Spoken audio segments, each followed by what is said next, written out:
সংসদ চলাকালীন রাহুল গান্ধীর হিন্দুদের নিয়ে বিতর্কিত মন্তব্য।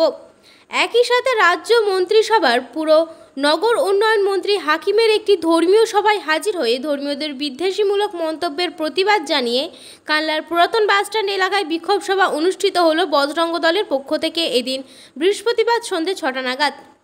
পরবর্তী সময়ে এদিন 6:50 নাগাদ পুরো নগর উন্নয়ন মন্ত্রী ফিরহাদ হাকিমের কুশ পুতুল দাহ করে তারা। এদিনের এই সভায় হাজির ছিলেন বজরঙ্গ দলের মধ্যবঙ্গ প্রান্তের সুরক্ষা প্রমুখ প্রসেনজিৎ শিকদার সহ বিশিষ্টজনেরা।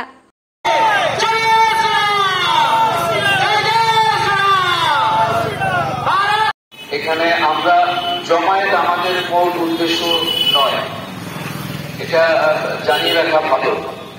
তাই আমরা এখানে একটা তিনটে জেলার যে বিভাগ, সেই বিভাগের কার্যকর্তা মাননীয় শান্তি শিকদার মহাশয়। জয় শ্রীরাম, জয় শ্রীরাম। আমাদের হিন্দুদের ঘুম এখনো ভাঙেনি।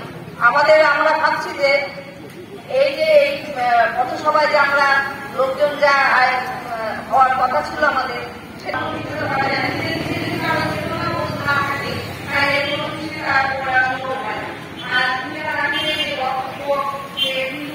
কিন্তু আমার মতে সেই তুলনায় অনেক কম আছে। তো আমি আর কি বলবো, এখানে আরো অনেক আমার বক্তা আছে, আরো তারা বলবেন, তাদের বক্তব্য